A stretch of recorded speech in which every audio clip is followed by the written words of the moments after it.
Well, hello everybody and welcome back to another video on the channel. My name is Cameron and today I'm bringing you a video from the Crewe Heritage Centre in, well, Crewe.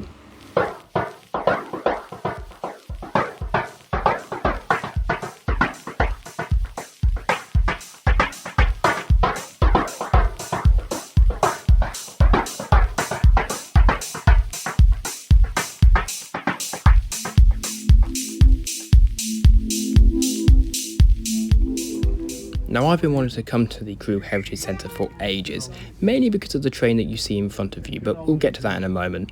First off, we went into the exhibition hall, which was absolutely packed with so much stuff, but also here's a little bit of information about the Heritage Centre. The Crewe Heritage Centre is nestled between the Crewe to Chester and the West Coast Main Line on the site of the original Crewe Locomotive Works. It was officially opened by Her Majesty Queen Elizabeth II and His Royal Highness the Duke of Edinburgh on the 24th of July 1987 to mark the 150th anniversary of the first train to arrive at Crewe Railway Station in 1837.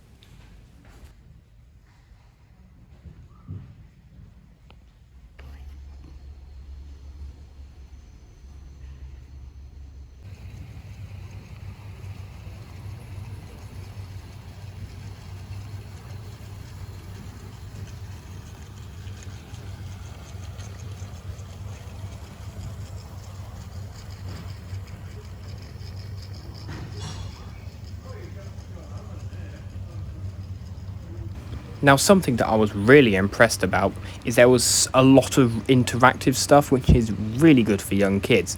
So, for example, here we have a cab of an old Class 47, and the levers you can still move, which is brilliant because it can add a sense of fun for young kids.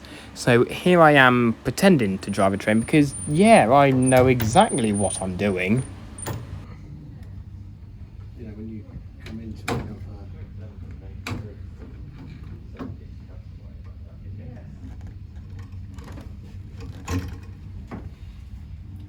The hall also included many other exhibits, including this coal tank, a lovely Class 87 in the Virgin livery, and also an old luggage weighing scale, which, because I have the mental age of a 5-year-old, I just had to stand on.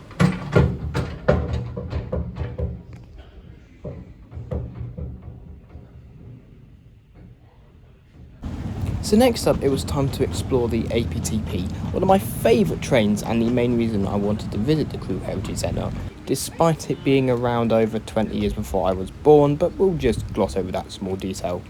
Now, for those of you who don't know the history of the APT, it's a rather sad one.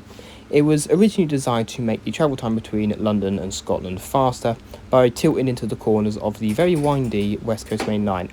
However, it was plagued with technical difficulties and didn't last that long.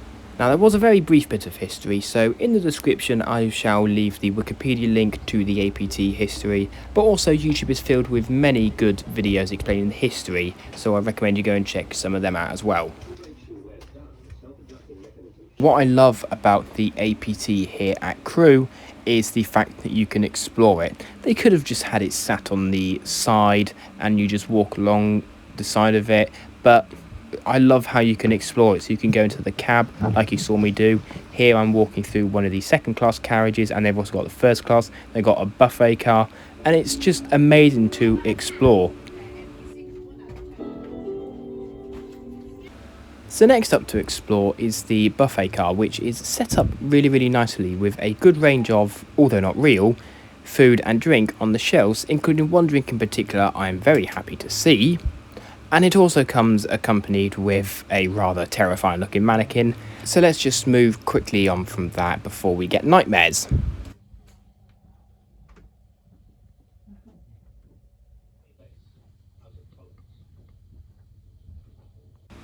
Next up is the first class section, which is decked out in this really lovely blue tartan. I like the red tartan of the second class, but being that blue is my favourite colour, I of course prefer the first class.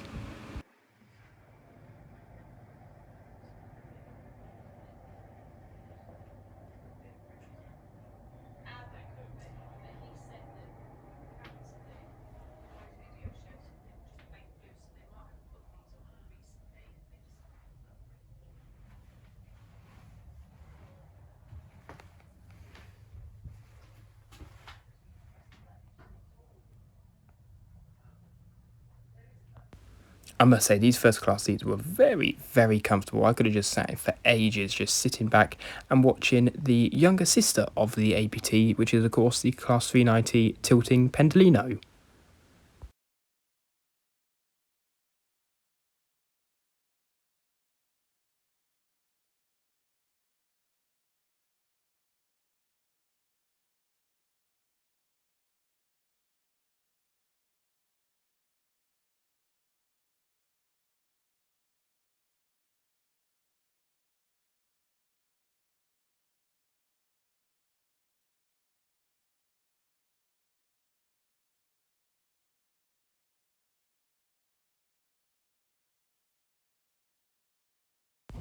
So the final part of the APT to explore was more of a museum. It was filled with different pictures from the history of the APT, so from the building processes. It's also got the old advert with the famous title, The Shape of Travel to Come, which was then recycled for the Pendolino advert.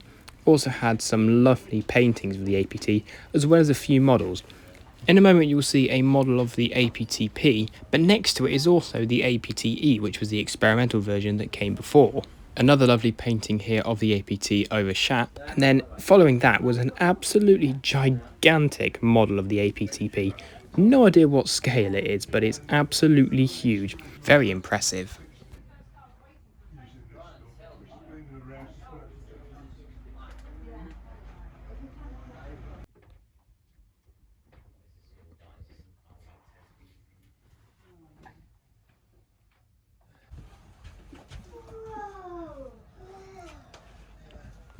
After spending a good half an hour exploring the APT, it was time to move on. So here we have two power cars from the famous Intercity 125 HST, one in the old East Midlands livery and one in the original Intercity 125 livery, which of course you can go in.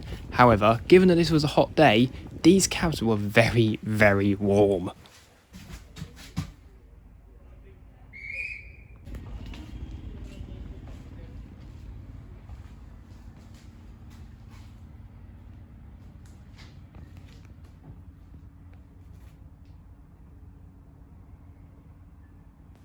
Here we have a Class 82 Mark III DVT in the Greater Anglia livery. These are very familiar to me as I live near the Chiltern mainline where they are used with Class 68s.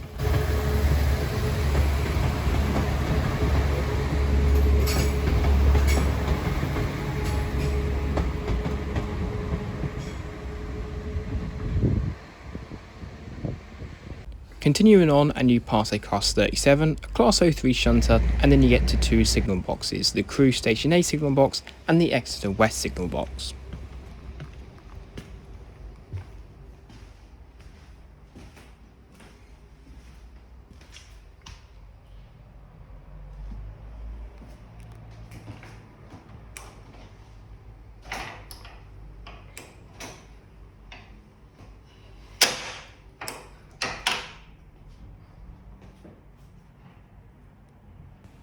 Exeter West signal box originally sat just south of Exeter St David's, where the GWR line continued down into Cornwall and the line to Exeter Central divided.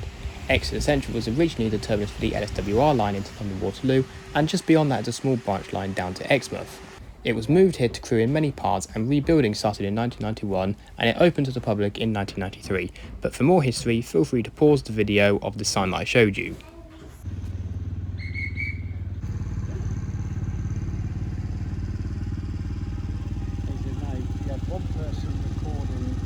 Our final stop was Crewe North Junction signal box. Inside it has a massive North American model railway, it also has a small shop and an area where you can buy refreshments. It also has old signal box levers that you can interact with, and upstairs you can also go and see the massive signal box area, as well as a viewing platform that looks out onto the West Coast Main Line where you can do a little bit of train spotting.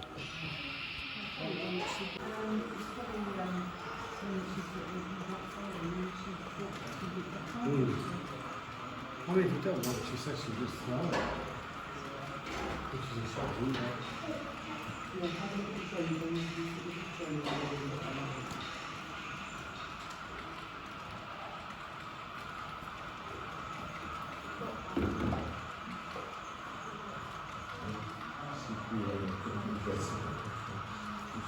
Yeah, it's a bit too far. We don't need. Yeah.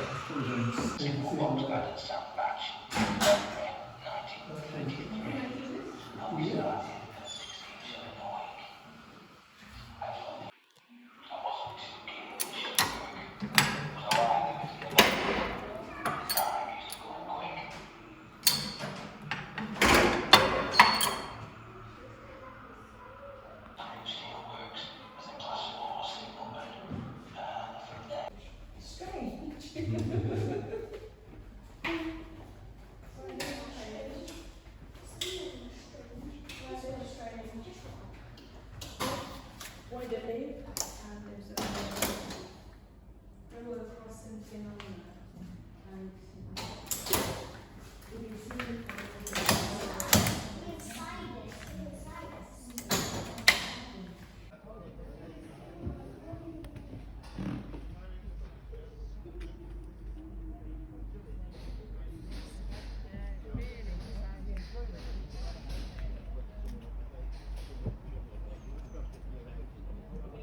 Right then, I think it's time to do a little bit of train spotting, but word of warning, there's a lot of screeching rails, so you might want to turn your volume down.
Fish floats on railway lines for years. And they're normally one piece now. But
So that concludes this little bit of train spotting. We did want to have a ride on the miniature railway because, well, who doesn't love riding mini railways? But sadly, we didn't have time and we had to make our way back to Crewe Station to catch our train home. I do hope you enjoyed this video of my visit to Crewe Heritage Centre though. Had a really good day, there was so much to see and was made even better by the nice weather. But without further ado, I again thank you for watching, it is greatly appreciated. Feel free to like and subscribe, but for now, that is me signing off and I will see you down the line for another video very soon. Thanks again for watching and bye for now. This is